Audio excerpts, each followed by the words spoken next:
चलो फिर, कल कहाँ तक बताया था, याद है किसी को? कल कहाँ तक बताया था?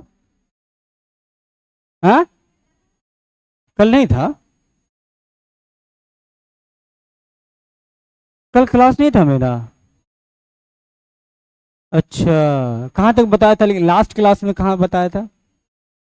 Joules law of heating, heating बता दिया था, इलेक्ट्रिकल एनर्जी बता दिया था। कैसी बात कर रही है, इलेक्ट्रिकल एनर्जी नहीं बताया तुम्हें? तीन तीन डेफिनेशंस बताए थे तुम्हें इलेक्ट्रिकल एनर्जी के, वही छोड़ा था मैंने।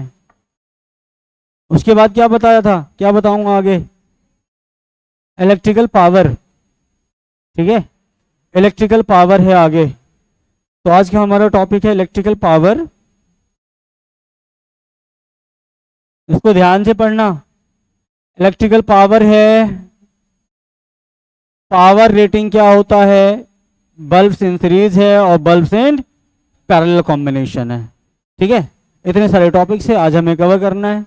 और सबसे इंपॉर्टेंट है इलेक्ट्रिकल पावर है बल्ब्स इन सीरीज और बल्ब्स इन पैरेलल। ठीक, इसको थोड़ा ध्यान से देखना। पावर रेटिंग बस छोटी सी टॉपिक है, उसमें ज़्यादा टेंशन लेने की जरूरत है नहीं। इससे पहले हमने पढ़ा था heating effect of electric current, joules law of heating है और इलेक्ट्रिकल एनर्जी पढ़ा था। पहला है इलेक्ट्रिकल पावर क्या होता है, पढ़ो और मुझे समझाओ।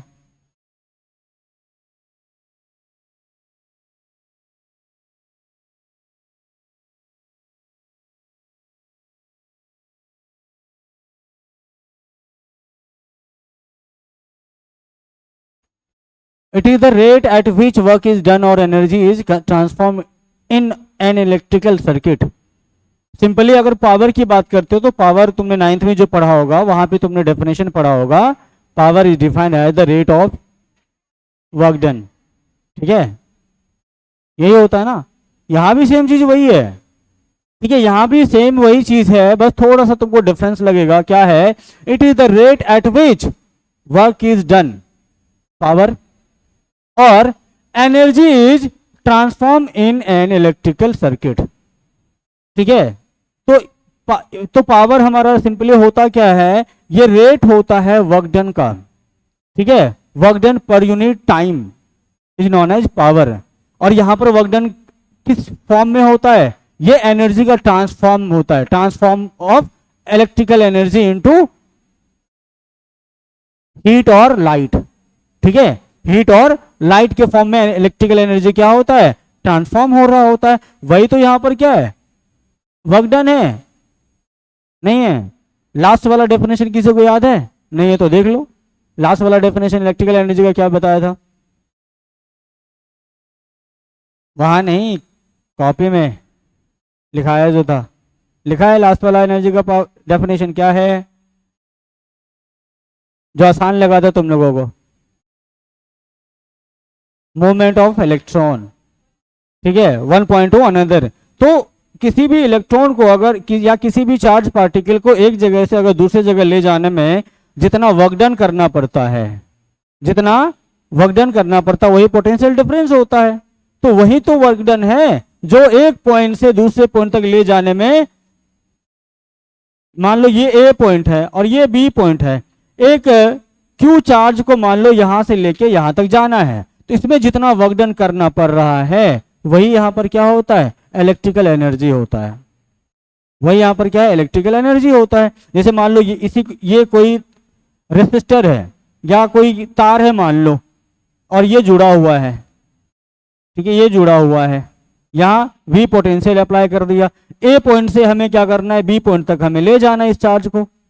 हाँ, तो यहां से यहां तक ले जाने में, वैसे इसको यहां दिखाने दो नेगेटिव साइड में, यहां पर क्यू चार्ज है, इस क्यू चार्ज को यहां से लेके यहां तक लाना है। तो यहां से यहां तक लाने में जितना वर्क डन होता है वही क्या होता है, इलेक्ट्रिकल एनर्जी होता है।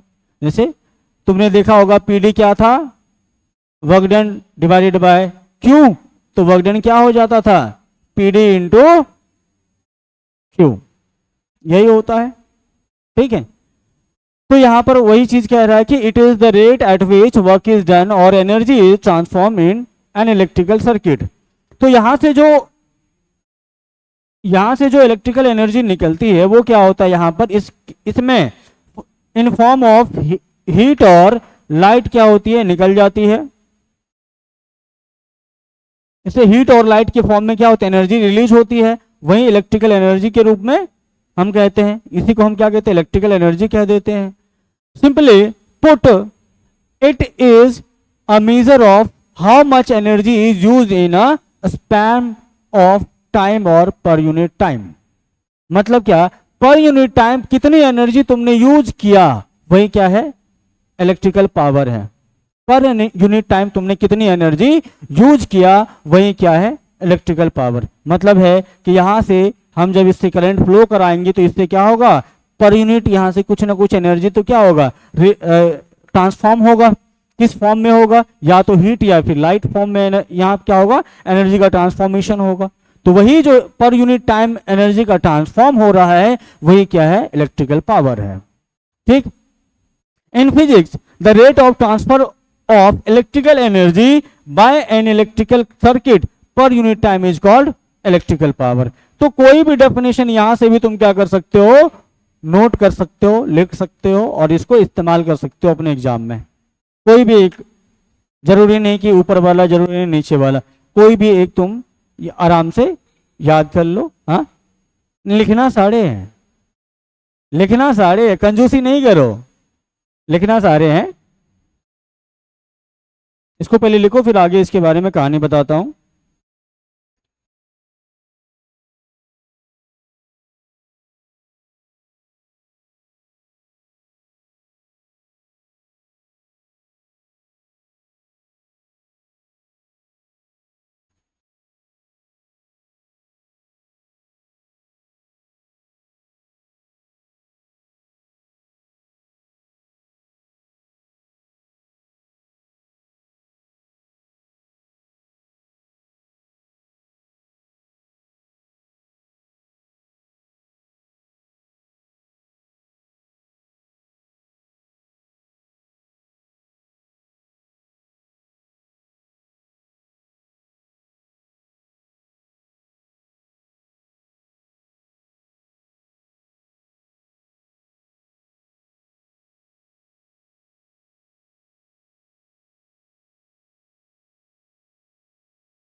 हो गया,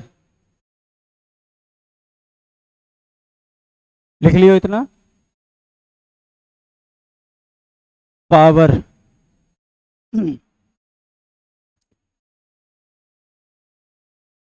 पावर, तो पावर का डेफिनेशन तुमने लिख लिया है। अब पावर होता क्या है, अच्छा, यूनिट ऑफ पावर क्या हो जाएगा, यूनिट ऑफ पावर अगर लिखने के लिए बोला जाए तो क्या करोगे, यूनिट ऑफ पावर के लिए क्या होता है, P इक्वल टू क्या होता है हमारा, work by time, work by time. ठीक है, तो अब बताओ वर्क का यूनिट क्या होता है, जूल, और टाइम का क्या होता है ऐसा यूनिट? सेकेंड होता है। तो इसका बताओ पावर का यूनिट क्या हो जाएगा? हैं? जूल पर सेकेंड, या फिर इसी को हम क्या कहते हैं? इसी को हम क्या कहेंगे? वाट। ठीक है, वाट कहते हैं इसको, हम W से रिप्रेजेंट करते हैं। ठीक है, तो यहां से तुमने देखा कि पावर इक्वल टू क्या आया? पावर इक्वल टू आया हमारा W बाई क्या? टाइम।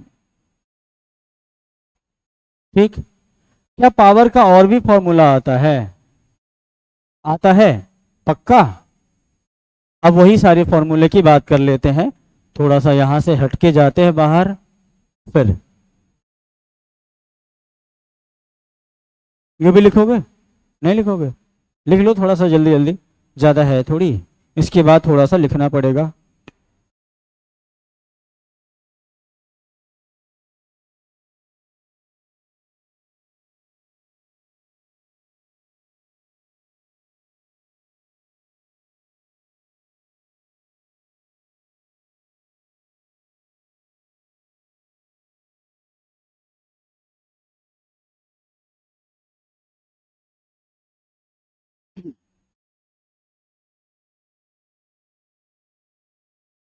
हुआ?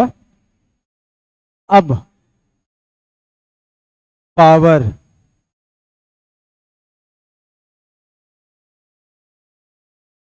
Power equal to work divided by time.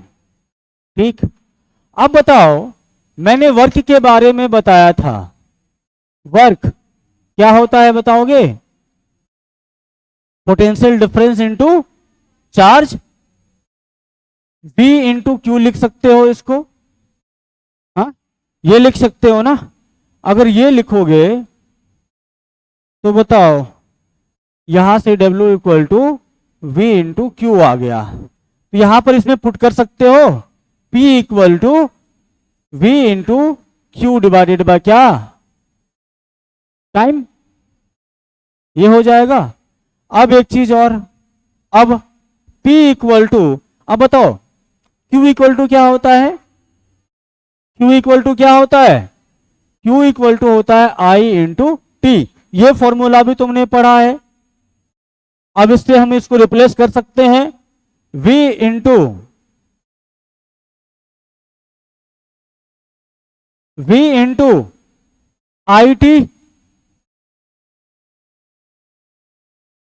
I T divided by क्या? टाइम। अब बताओ ये मर जाएगा, T से T गया, क्या बचा? P इक्वल टू V आई। ये पहला फॉर्मूला, ये पहला फॉर्मूला। क्या इसके बाद और भी फॉर्मूले निकाल सकते हो तुम? तुम्हें V इक्वल टू पता है? V इक्वल टू क्या होता है? आई आर ना। अब रेसिस्टेंस के टर्म में और वोल्टेज के टर्म में बात करेंगे। ठीक है, तो बताओ क्या यहां से तुम लिख सकते हो?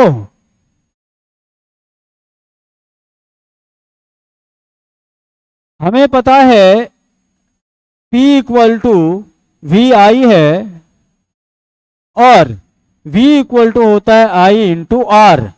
V equal to I R. तो क्या इसको इसमें पुट कर सकते हो? तो यहां पर पुट करोगे तो P इक्वल टू क्या बन जाएगा तुम्हारा? आई आर इंटू क्या? आई। तो क्या आ गया? P equal to I square R. ये भी एक फॉर्मूला आता है, ये भी एक फॉर्मूला आता है। क्या एक और फॉर्मूला आ सकता है आई को रिप्लेस करके? आई को रिप्लेस करोगे तो ये एक और फॉर्मूला बना देगा तुम्हें। हाँ, आई को यहां से रिप्लेस करो, मैं यहां पर रिप्लेस करके दिखाता हूं दोबारा। ठीक है, तुम अपने से सोचना। तो P इक्वल टू हमारा है भाई कितना? क्या बार बार परेशान कर रहा है? P इक्वल टू कौन है? तो P इक्वल टू बताओ, V इंटू आई के जगह क्या होगा? V equal to I R. तो I इक्वल टू क्या होता है? V by R. तो ये फॉर्मूला इसमें रिप्लेस कर देगा, इसको रिप्लेस करेगा। अरे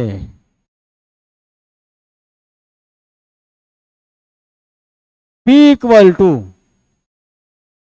V बाई आर, ये क्या मिला तुम्हें यहाँ पे, V स्क्वायर बाई आर। तो ये भी एक फॉर्मूला आ गया तुम्हारा।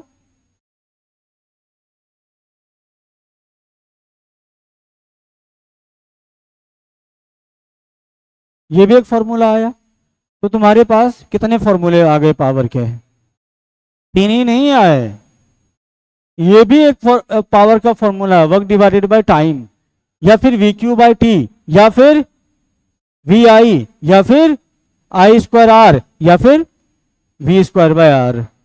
इतने सारे फॉर्मूले तुम्हारे पावर के आ जाते हैं।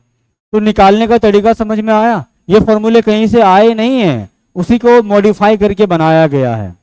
एक पावर का फॉर्मूला आता है वर्क डिवाइडेड बाय टाइम, अब उसको मॉडिफाई कर करके तुमने इतने सारे फॉर्मूले निकाले हैं।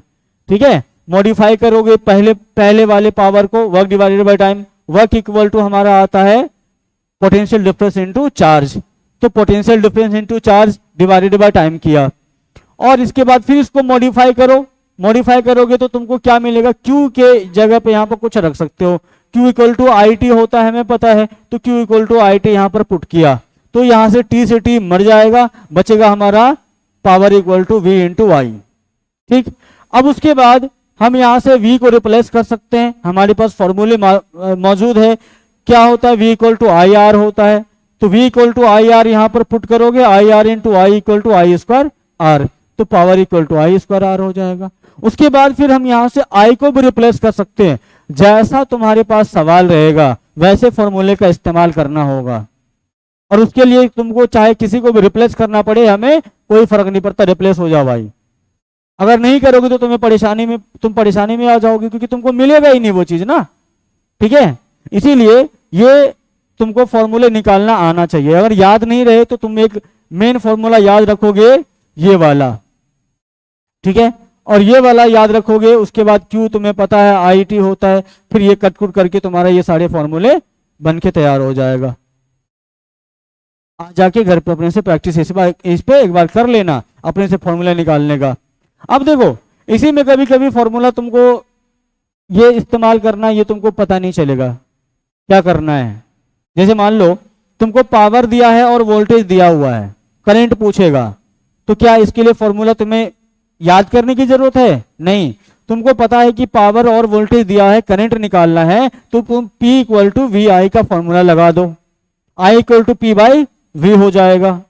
अगर मान लो तुम्हारे पास क्या है, करंट और रेसिस्टेंस और पावर के टर्म में कोई सवाल आया, मान लो रेसिस्टेंस निकालना है, पावर और करंट का वैल्यू दिया हुआ है, R इक्वल टू क्या हो जाएगा, P बाई आई स्क्वायर हो जाएगा। या फिर पावर निकालना है, I और R दिया, तो ये तो है ही तुम्हारे पास, करंट निकालना है तो क्या हो जाएगा, under root P by R हो जाएगा।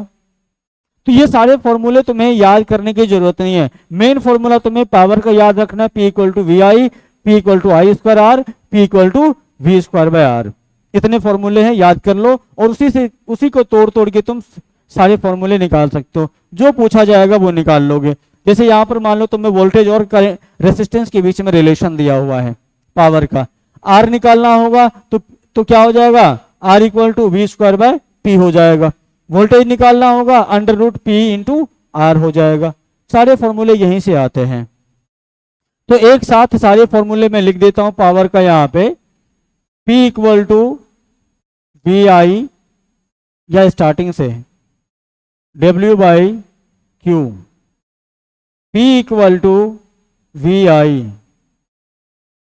P equal to I square R, P equal to V square by R. ये सारे फॉर्मूले हैं।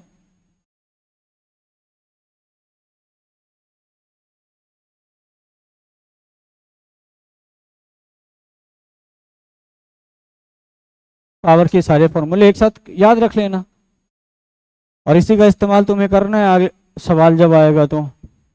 अब ये तो हो गया पावर।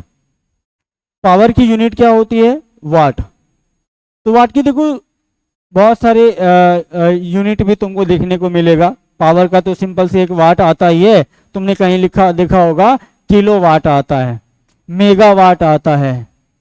देखा है ना ऐसा लिखा हुआ, तुमने सुना, तुमने पेपर में पढ़ा होगा, न्यूज में देखा होगा कि एमपी में 700 मेगावाट का सोलर प्लांट लगाया गया, यहाँ इतना मेगावाट का सोलर प्लांट लगाया गया। ठीक है, और ये जो डैम है यहाँ से लगभग 600 मेगावाट की बिजली उत्पादन होती है, इतने पावर वहां से जनरेट होते हैं। ये सारे क्या है, बड़े यूनिट्स हैं, ये बड़े यूनिट्स है। मेगा का मतलब है बड़ा यूनिट है, 10⁶ वाट। किलोवाट का मतलब क्या है, छोटा यूनिट होता है, फिर भी बड़ा यूनिट है। तुमने अपने इलेक्ट्रिसिटी बिल के लिए देखा होगा, उसमें यूनिट निकाला जाता है, वो भी हम निकालेंगे आगे। उसमें देखा होगा तुमने, किलोवाट लिखा रहता है, वो क्या होता है, उसका पावर, कितना पावर तुम्हारे इक्विपमेंट ने कंज्यूम किया है अभी तक। ठीक है, और यूनिट के लिए उसमें आवर से मल्टीप्लाई करना होता है, कितने घंटे, वो निकाल लेंगे अगले वाले क्लास में हम। ठीक है, तो अब यहां पर हम बात करेंगे अदर यूनिट्स ऑफ पावर।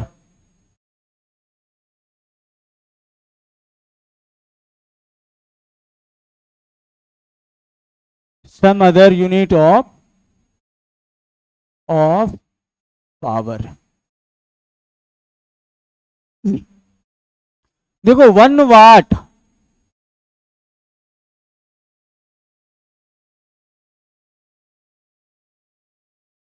पहला वाट एसआई यूनिट क्या है, एसआई यूनिट क्या है, एसआई यूनिट तो तुम्हारा क्या हो गया, वाट।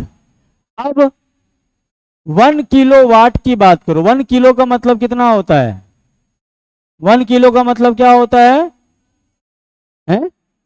1000। तो 1 किलो वाट का मतलब क्या हो जाएगा, 1000 वाट। उसके बाद आता है 1 मेगावाट, 1 मेगावाट क्या होगा, 10⁶ वाट। अच्छा 100 लिख दिया, 10⁶ वाट हो जाएगा। एक यूनिट तुम्हें जो याद रखने हैं, वो कभी भी पूछ देता है 1 HP, 1 HP, 1 horse power. HP का मतलब क्या है, 1 हॉर्स पावर। 1 हॉर्स पावर का मतलब कितना होता है, 746 वाट। ये याद रखना है, ये कभी भी पूछ देता है किसी भी एग्जाम में, तुम्हारे से बड़े एग्जाम में भी पूछ देता है, कॉम्पिटिटिव एग्जाम में पूछ देता है, छोटे मोटे एग्जाम में। ठीक है, तो 1 HP = 746 वाट होता है, ये याद रखने हैं। तुमने देखा होगा हमारे घरों में मोटर लगे रहते हैं ना, तो मोटर का हम कहते हैं कि कितने HP का है, 1.5 HP का है, ½ HP का है, 1 HP का है, या 3 HP का, 5 HP का, कितने HP का तुम्हारा मोटर है। पहले चलता था मशीन, कितने HP का मशीन है आपका, भैया 2 HP का मशीन है, कितने HP का, 8 HP का मशीन लगा है इसमें। ठीक है, HP क्या है, हॉर्स पावर होता है, और 1 HP का मतलब है 746 वाट, याद रह जाएगा। हाँ, और किलो का मतलब तो समझ में आ जाता है कि किलो मतलब 1000 होता है, तो 1000 वाट हो जाएगा। मेगा मतलब 10⁶ वाट हो जाता है। ठीक है, अगर 1 मेगाग्राम होता तो 10⁶ ग्राम हो जाता। मेगावाट बड़े बड़े पावर जहां पे जनरेशन होता है, जैसे मान लो कि कहीं डैम से पावर जनरेट हो रहा है ना, तो वहां पर मेगावाट में यूज करते हैं पावर का। उसके बाद मान लो सोलर पावर प्लांट लगा है, जो बहुत बड़े लेवल पर क्या होता है, एनर्जी वहां से निकाला जाता है, जिसको हम मेगावाट में काउंट करते हैं। छोटे मोटे तो वहां पर लगे नहीं रहता है ना, बहुत सारे सोलर पैनल्स लगे रहते हैं, तो वहां पर एनर्जी किस में हम काउंट करते हैं, मेगावाट में। और छोटे मोटे जैसे हमारे घर में लगे रहते हैं, वो किलोवाट में चला जाता है। या फिर और छोटे हैं तो देखो, जैसे हमारे चार्जर होते हैं, किसी किसी भी लिखा था 44 वाट, मतलब क्या 44 वाट का उसका क्या है, पावर है। कोई रहता है हमारा 2 वाट का, 5 वाट का, 10 वाट का। हमारे फैन पे लिखे रहते हैं 60 वाट, इसका मतलब क्या है, 60 वाट उसका क्या है, पावर है, उसकी रेटिंग क्या है, 60 वाट है। रेटिंग के बारे में बात करेंगे, रेटिंग क्या होता है। तो ये क्या है, यूनिट है। हम छोटे लेवल पे बात करेंगे तो वाट में बात कर लेते हैं, थोड़े और बड़े लेवल पे जाएंगे तो किलोवाट में आता है, और उससे बड़े लेवल पे जाएंगे तो हमारा मेगावाट आ जाता है। उसके और आगे जाओगे 10⁻15 होता है। पिकोमीटर में जाओगे 10⁻12 मीटर में ये वाट हो जाता है, तो वो अलग अलग तुम्हारा होता है, लेकिन हम जनरली मेगावाट में ही काउंट करते हैं। ठीक है, हम मेगावाट में ही काउंट करते हैं खाली। ठीक है, इतनी बात समझ में आ गई। चले आगे। ये क्या कह रहे हैं, ह्यूमन ब्रेन जनरेट 12 टू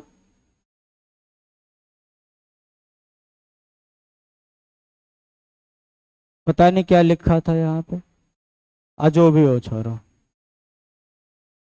अब है यहाँ पर नोट दिस मैजिक, ये मैजिक कर रहे थे, एनिमेशन था, तुम्हें नहीं दिखेगा क्योंकि फोटो में तब्दील हो गया है। तो देखो क्या कह रहा है, एक्सप्रेशन 3, इनका कोई एक्सप्रेशन 3 था, उसमें क्या कह रहा है, works well in series circuit as in series circuit current going through is resistor remain same. ये हमें पता है कि अगर हमारा रेसिस्टर सीरीज में हो तो उसमें करंट क्या होता है, सब में सेम होता है, और पैरेलल में क्या होता है, अलग अलग होता है।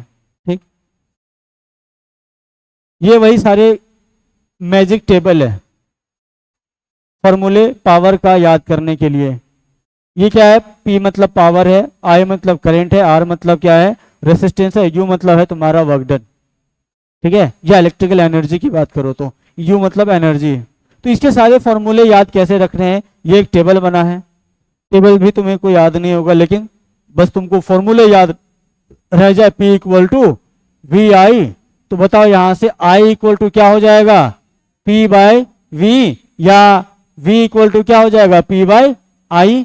तो बताओ जहां पावर के टर्म में देखो तो पावर इक्वल टू क्या होता है, अच्छा वो फॉर्मूले तो आई स्क्वायर आर, मैं किसकी बात कर रहा, आई इक्वल टू देखो P बाय वी है क्या, P बाय वी, आई कहाँ गया, आई ये है, ये P और एनर्जी के टर्म में है, U नहीं है, ये एनर्जी के टर्म में है, इसको छोड़ो, U बाय आर है, एनर्जी के टर्म में है, वोल्टेज के टर्म में तो दिया ही नहीं है, चलो वोल्टेज के टर्म में देख लेते हैं, और एनर्जी के टर्म में देख लेते हैं, W बाय क्यू, या इसी W को हम क्या यहां पर क्या बोल रहे हैं, वो U बोल रहे हैं, आई यहां भी नहीं लिखा है, Q equal to I T, P equal to W by I T, W by T, हाँ, तो W बाई टी तो छोड़ो, W को लिखो फिर से वही, V into Q by T, V क्या हो जाएगा, V वही रहने दो, Q को हटा दो, V इंटू आई टी, तो वही तो आता है वापस से वी आई।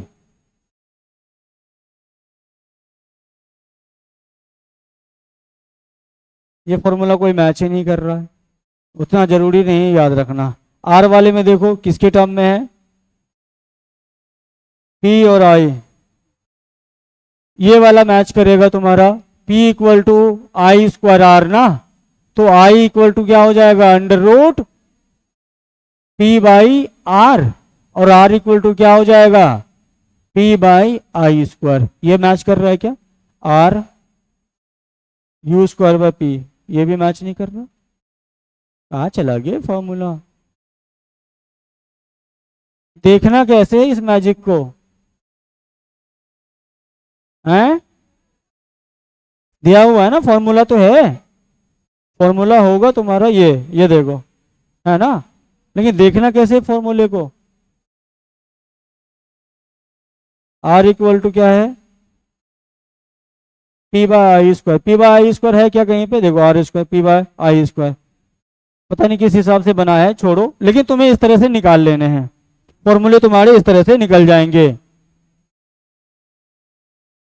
इस तरह से तुम्हारे फॉर्मूले निकलते हैं, इसके लिए कोई ज़्यादा दिमाग लगाने की जरूरत नहीं है, फॉर्मूले तुम्हें निकालने हैं तो बस मेन फॉर्मूला याद रहे तो साढ़े के साढ़े निकल जाते हैं वापस से। ठीक,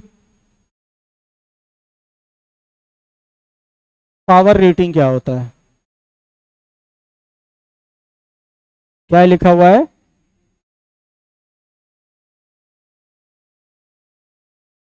केजीएफ देखे हो, उसमें एक डायलॉग है क्या, हाँ, वायलेंस के टाइम पे नहीं, उससे पहले ही बोला जाता है वो। A great person comes from a great places, नहीं, great power comes from a great places, great person नहीं, ग्रेट। अच्छा अच्छा अच्छा, ऐसा है। मैंने नहीं देखा ना, खाली डायलॉग सुना है। A powerful person comes from a powerful places. ठीक है। तो यहाँ पे वही लिखा हुआ है, with great power comes great electricity bill. जितना ज्यादा पावर इस्तेमाल होगा उतना ही ज्यादा क्या होगा, तुम्हारा बिल आएगा। ठीक है। तो जितने ज्यादा तुम्हारे इक्विपमेंट्स इस्तेमाल होगा उतना ज्यादा तुम्हारा क्या होगा, पावर कंज्यूम होगा, और जितना पावर कंज्यूम होगा उतना ही तुम्हारा क्या होगा, बिल आएगा। ठीक है। तो अब बात है कि भाई रेटिंग क्या होता है। रेटिंग, तुम्हारे घर में जितने भी इलेक्ट्रिकल अप्लायंसेस होते हैं सब पे लिखा रहता है वो कितने वाट का है। चाहे वो फैन हो, मोबाइल चार्जर हो, चाहे वो फ्रीज हो, गीजर हो, या आयरन हो, टीवी हो, या कोई भी चीज हो, जो भी अप्लायंसेस तुम्हारे घर में लगे हैं उस सब पे तुमने देखा होगा कुछ ना कुछ वाटेज लिखा रहता है कि ये 60 वाट का है। बल्ब भी देखा होगा, बल्ब क्या 10 वाट का, 60 वाट का, हाँ 100 वाट का बल्ब। तुम्हारे घर में वो अ, पानी गर्म करने वाला इलेक्ट्रिक कैटल होगा, 1500 वाट का, 1000 वाट का रहता है ना, होता है। तो वो सब क्या, उसका पावर रेटिंग होता है। और उस रेटिंग का मतलब होता है कि उससे मैक्सिमम तुम, अगर 1000 वाट का पावर उस पर लिखा है ना, पावर रेटिंग किया हुआ है, इसका मतलब है कि मैक्सिमम वो 1000 वाट तक जो है पावर कंज्यूम कर सकता है। अगर उससे ज्यादा जाता है पावर तो क्या हो गया, मतलब खत्म, डैमेज हो जाएगा वो। ये मैक्सिमम रेटिंग होता है, मैक्सिमम पावर वो कितना कंज्यूम कर सकता है वो लिखा रहता है उस पर। बल्ब भी है तो बल्ब अगर 10 वाट का बल्ब है तो 10 वाट का मतलब है कि भैया वो 10 वाट मैक्सिमम पावर ले सकता है। अगर इससे ज्यादा पावर उसको मिलेगा तो वो खराब हो जाएगा, फ्यूज हो जाएगा। 100 वाट का बल्ब भी होता है, उसमें भी वही लोचा होता है। अगर 100 वाट लिखा है इसका मतलब क्या होगा, 100 वाट से अगर ज्यादा पावर उसको मिला तो वो गया, फ्यूज। ठीक है। ये क्या होता है, मैक्सिमम होता है।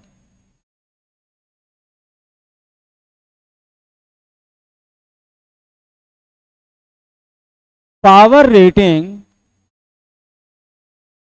Of N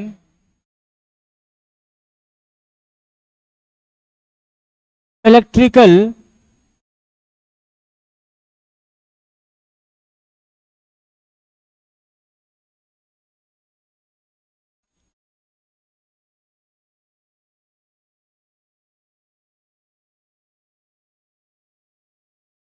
it can handle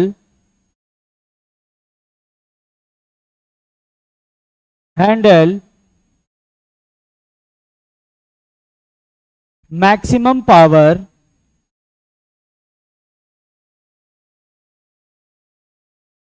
through it or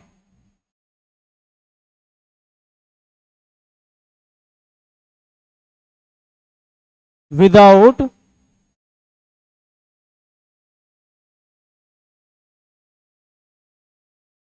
or energy consumed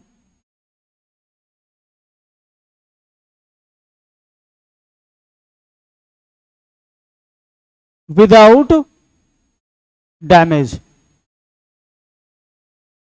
ठीक है। ये होता है पावर रेटिंग। ये किसी भी अप्लायंसेस की मैक्सिमम एनर्जी कंज्यूमिंग कैपेसिटी होती है। इससे अगर ज्यादा जाएगा पावर तो क्या होगा, वो डैमेज हो जाएगा। तो डैमेज नहीं हो उसके लिए हमें उससे हमेशा कम ही पावर उससे फ्लो कराना होता है, या फिर कम ही पावर का के सोर्स से उसको जोड़ना होता है।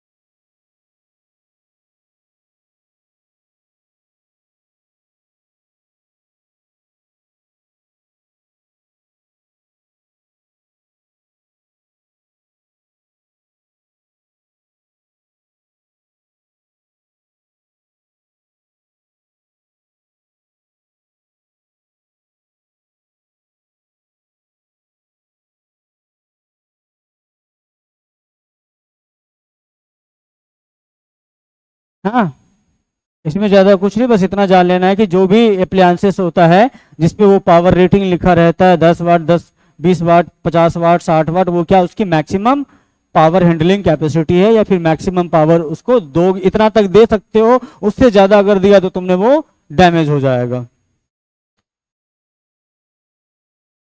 अब यहाँ पर नया टॉपिक है क्या, बल्ब्स इन सीरीज और बल्ब्स इन पैरेलल। जब सीरीज में हम बल्ब को कनेक्ट करेंगे तब क्या होगा, और जब बल्ब को हम पैरेलल में कनेक्ट करेंगे तब क्या होगा। अच्छा, उससे पहले थोड़ी सीरीज कॉम्बिनेशन और पैरेलल कॉम्बिनेशन की बात कर लेते हैं। सीरीज कॉम्बिनेशन में मुझे बताओ, क्या क्या वोल्टेज डिवाइड होता है? नहीं, वोल्टेज डिवाइड होता है। करंट डिवाइड होता है? करंट डिवाइड नहीं होता है। करंट क्या होता है, सेम ही रहता है, सारे रेसिस्टर्स में सेम रहता है। और पैरेलल में क्या होता है, करंट डिवाइड हो जाता है और वोल्टेज क्या होता है, सेम ही रह जाता है। तो इतनी सारी चीजें हमें जब पता है तो चलो आगे काम करते हैं।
पूरा बॉडी रेड हो गया है तो।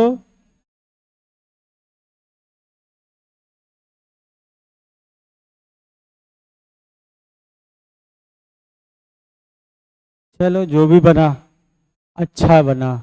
नहीं,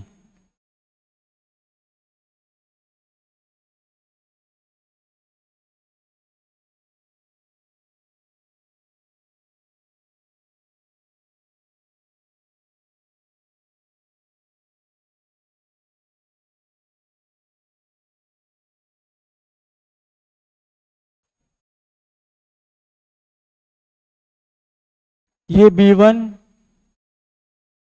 B2, B3, सबका क्या होगा, रेसिस्टेंस मान लो सेम ही होगा या अलग अलग होगा, कोई दिक्कत नहीं है। अब यहां से जो करंट फ्लो होगा, यहां से जो करंट फ्लो हुआ वो क्या होगा, इससे भी जाएगा आई, इससे भी आई जाएगा, और इससे भी आई जाएगा। एक सेकेंड,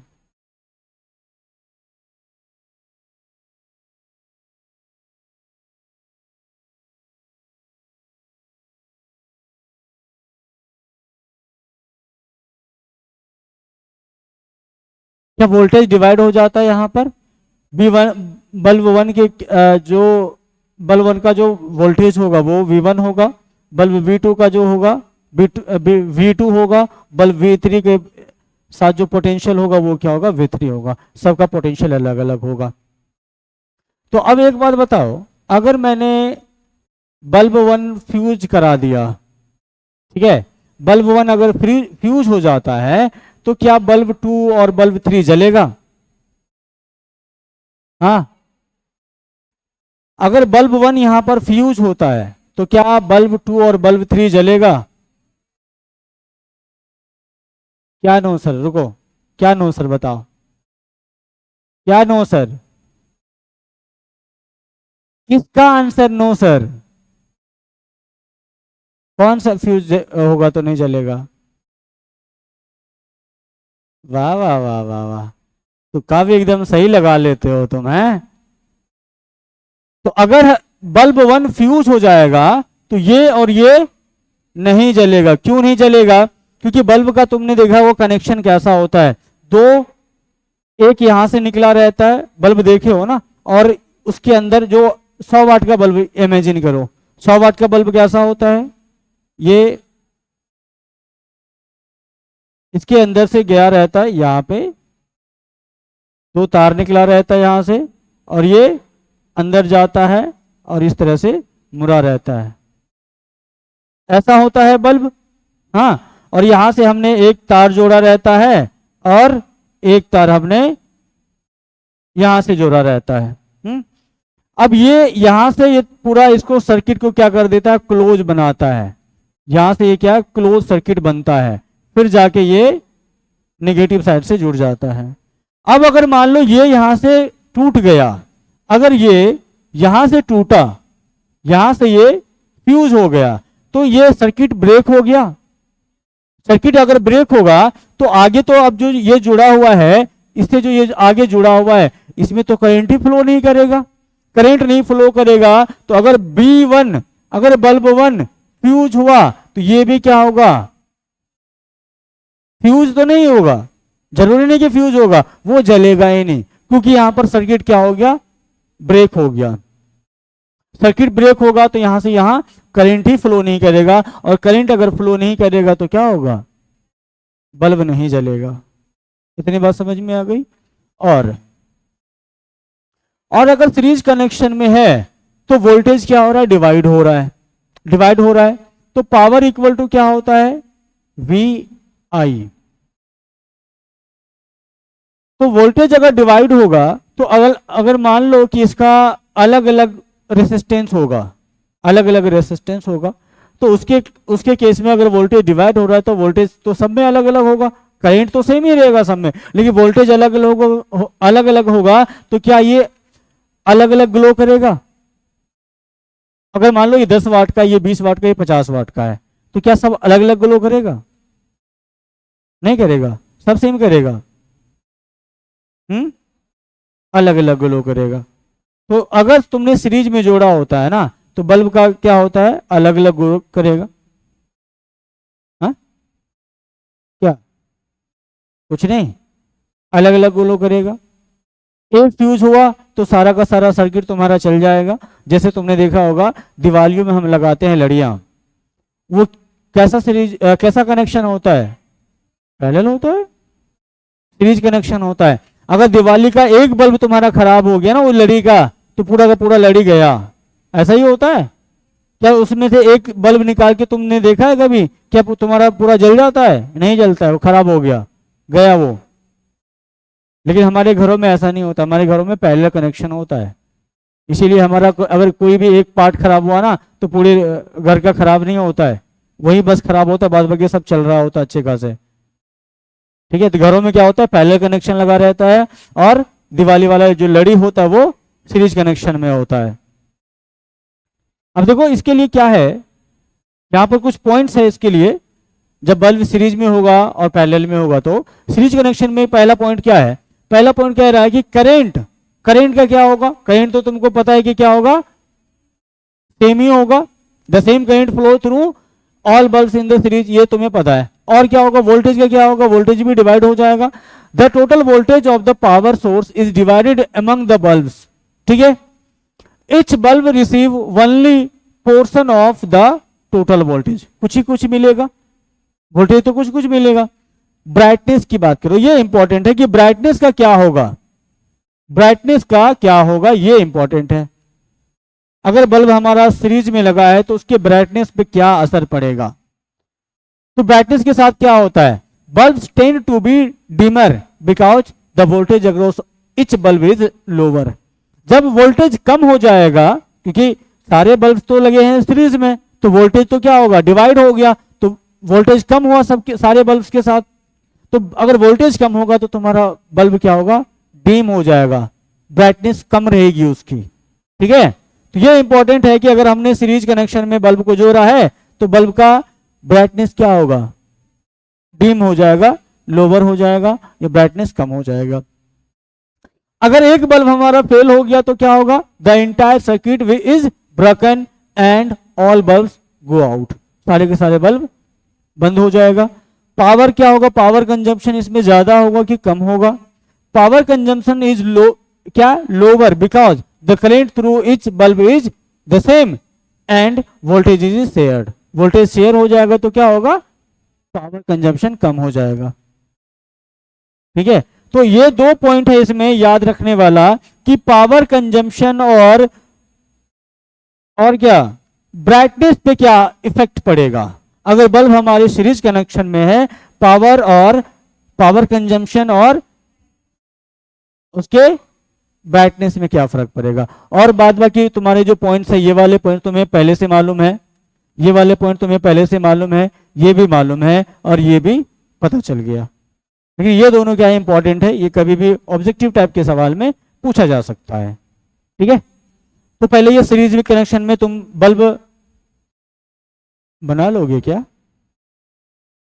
है, ये बाद में बना लोगे, अपना जगह छोड़ देना, बना लेना। और ये लिखोगे क्या, इसको भी बाद में लिखोगे पक्का।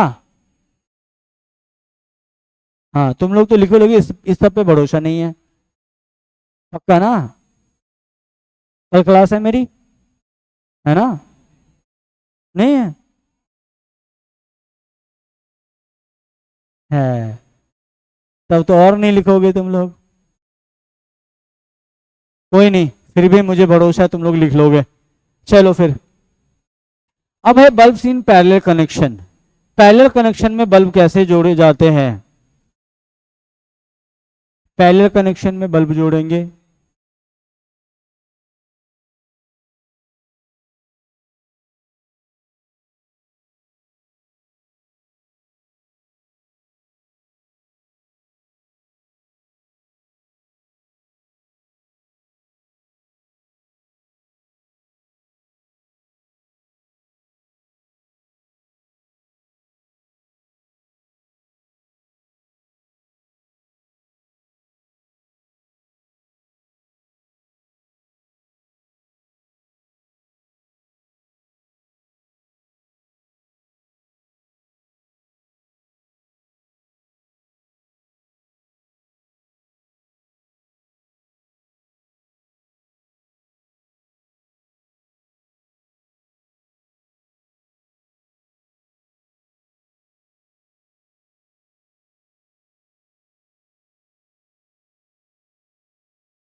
ये ऐसा ही रहता है पैरेलल कनेक्शन। वी वोल्टेज यहां पर अप्लाई किया तुमने, करंट कितना फ्लो होगा, आई, यहां से आई जाएगा, यहां से भी आई जाएगा, लेकिन जैसे B1 है, B1 B2 B3 सबसे करंट क्या होगा, डिवाइड हो जाएगा, I1 I2 और I3, ऐसे ही होगा सेम। अब यहां पर बताओ क्या वोल्टेज डिवाइड होता है, यहां पे वोल्टेज डिवाइड नहीं होगा, जितना वोल्टेज इस वाले के लिए है उतना ही वोल्टेज इस वाले के लिए, उतना ही वोल्टेज इस वाले के अगेंस्ट भी लगा हुआ है। तो यहाँ पर वोल्टेज डिवाइड नहीं हो रहा है, लेकिन करंट यहाँ पर क्या हो रहा है, डिवाइड होता है, ये तुम्हें पहले से पता है। अब बताओ यहाँ पर जब वोल्टेज डिवाइड नहीं हो रहा है, करंट डिवाइड हो रहा है, तो क्या यहाँ पर पावर कंजम्पशन की बात करो, पावर इक्वल टू तुम्हारे फॉर्मूले आते हैं P equal to V square by R. Voltage तो सेम है, हाँ वोल्टेज सेम है, और रेसिस्टेंस जो भी है कोई दिक्कत नहीं, मान लो आर ही होगा। हाँ तो क्या यहाँ पर पावर को कोई फर्क पड़ रहा है, पावर कंजम्पशन क्या होगा, बढ़ेगा या घटेगा, क्या होगा? हाँ, पावर कंजम्पशन क्या होगा? है, बढ़ जाएगा। सीरीज में क्या हुआ था? बढ़ा था या घटा था? घट गया था। और इसमें क्या हो रहा है? बढ़ जाता है, पावर कंजम्पशन यहाँ पर बढ़ जाता है। ठीक है, क्योंकि यहाँ पर तुम्हारा क्या, वोल्टेज तो सेम ही रह रहा है ना, वोल्टेज तो सारे के अगेंस्ट सेम ही है, तो क्या होगा यहाँ पर? वोल्टेज का स्क्वायर बढ़ जाएगा, और वहां कम हो रहा था इसीलिए पावर कंजम्पशन कम हो रहा था। ठीक, तो इसी के बारे में थोड़ा सा क्या है, ये पॉइंट्स है जो याद रखने हैं। तो ये तुम्हें पता है कि करंट क्या क्या होता है, इसमें डिवाइड हो जाता है। ये तुम्हें पहले से पता है कि करंट क्या होगा, इसके अगेंस्ट डिवाइड हो जाएगा। सो इंडिपेंडेंट ऑफ द अदर्स, यहां किसी भी देखो, each bulb has its own separate path for current to flow, so the current through each bulb is independent of the others। इसमें जो भी करंट फ्लो होता है ना, इंडिपेंडेंट है, एक दूसरे से इंडिपेंडेंट है। क्योंकि देखा तुमने यहाँ पे, ये इसमें I1 जा रहा है, ये इससे इंडिपेंडेंट, इसको कोई मतलब नहीं इसमें कितना करंट फ्लो हो रहा है, इसमें जितना हो रहा है I1 बस वही है, इसको इससे कोई मतलब ही नहीं है। ठीक है,